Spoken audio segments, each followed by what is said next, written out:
Doom has never been my thing. Stretching back to the days where the PC I played games on had only a fraction of the power of the original iPhone, Doom has been for me a series that really was only a bunch of fun, frantic time filler games. Doom games only served as a brief distraction before the repetition grew to be too much or something else demanded my attention. After completing Doom the Dark Ages, the first Doom game I've ever completed, I could say that Doom the Dark Ages is not only my favorite Doom game, but the best Doom game, and, to my surprise, a worthy contender for Game of the Year. I am GreyDay. I play games. This is GreyDayGames. I had no intentions of finishing the 22 chapters of Doom the Dark Ages campaign. I was there for a quick PC Game Pass supplied look into the beautiful ray-traced global illumination of the new id Tech 8 engine, slay a few hellspawn, then move on to a different review. After a quick dip of the toes into the blood-tainted waters of Doom the Dark Ages, I felt compelled to keep playing. Shortly after that, I realized that, just like Clair Obscur Expedition 33 before it, Doom the Dark Ages was a welcome surprise interruption to my content creation plans. Just how good is Doom the Dark Ages? Do I genuinely believe it has a chance for Game of the Year? Let's get into this no-nonsense review of Doom the Dark Ages, starting with the presentation. The graphics in Doom the Dark Ages are outstanding. Whether on a top-of-the-line PC or current-gen console, players are gifted gloriously smooth gameplay, incredible lighting, blazing speeds, and screen-filling chaos that goes beyond anything we've been presented in a Doom game thus far. In my 20 hours of playing this 2025 Doom game with DLSS 4, I don't remember encountering a single shadow flicker or texture glitch. Having witnessed the game played on Xbox Series X, I can attest to the quality of console visuals to be outstanding in their own right. Nights spent in Discord watching fellow The Odd Gamers Domingo Vile and Cave of the Yeti play on their cute little toys, I'm kidding, made me appreciate just how incredibly scalable the id Tech engine has always been. And with no surprises, id Tech 8 continues the tradition. It is easy to forget the vast difference between Doom the Dark Ages and Doom Eternal, but after loading up the second game in the Doom reboot series, it is amazing to see just how much better the new Doom game looks in comparison. Music in Doom the Dark Ages gives us what we want from a Doom score and so much more. The way the music accents the chaos is so incredible that it is hard not to play the game to the rhythm of the pulsating heavy metal lighting the neural pathways of your brain's pleasure center.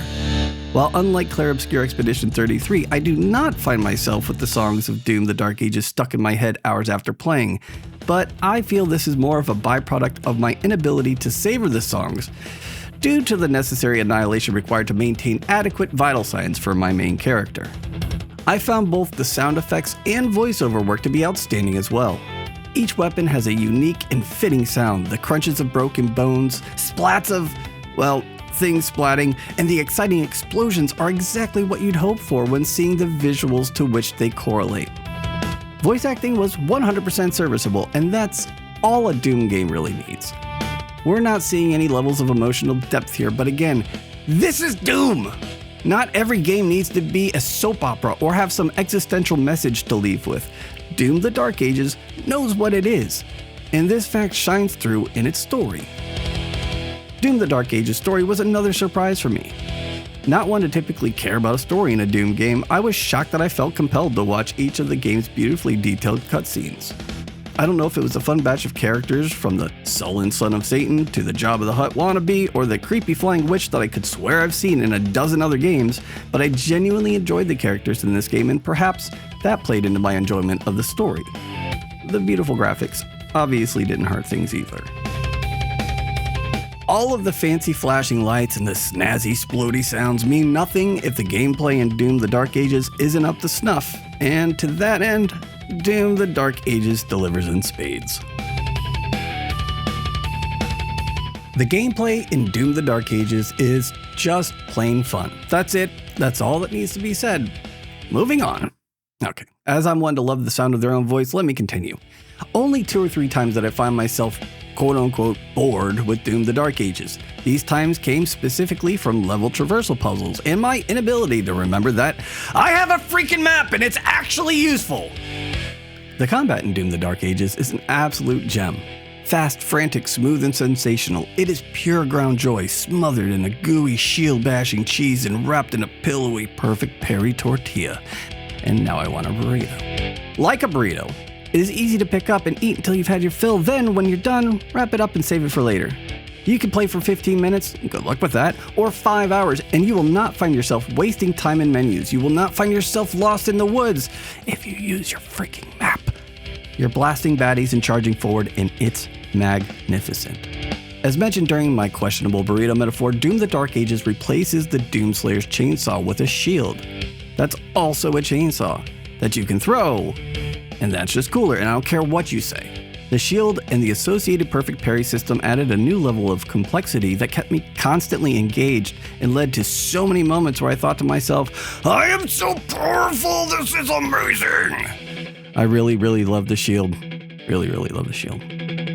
Melee combat in Doom the Dark Ages is a blast as well, with a variety of melee options, the final being a hell-made billy club that clears groups of ads, takes chunks out of the big guys, and completely refills your ammo. Melee in this game is almost as awesome as the shield feature, and a hell of a lot more useful than in previous games.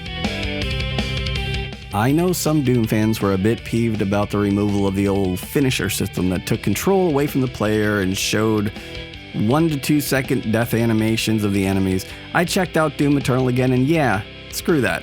The new way is better. My control of the game never leaves. I don't have to hear the repetitive and annoying sounds of constantly finishing or chainsawing enemies to get more health and ammo. Pow, pow, pow. It gets so annoying, and I didn't realize just how much I disliked those aspects of Doom 2016 and Doom Eternal until I played Doom the Dark Ages. Finally, the 22 missions that comprise Doom the Dark Ages campaign took me about 16 or so hours to complete, a time I felt to be perfect for the game. Each mission felt compelling. I don't remember a single time I thought, okay, someone wanted to make the game longer.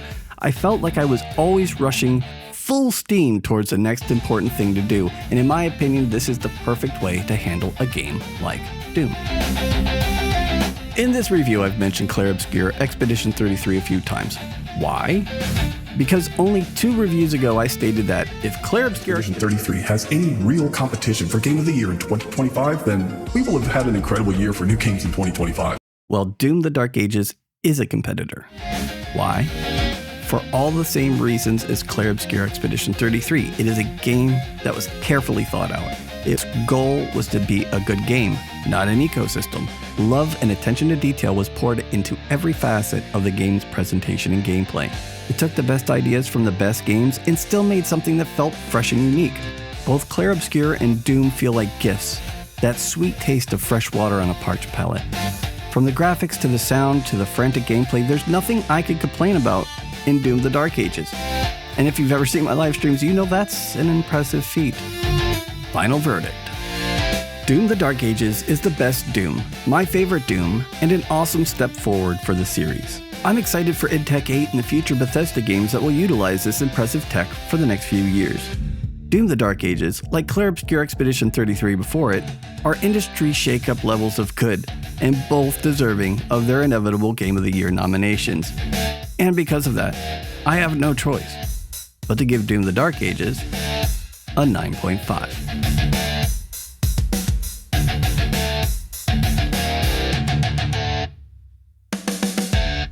I am GreyDay. I play games. This is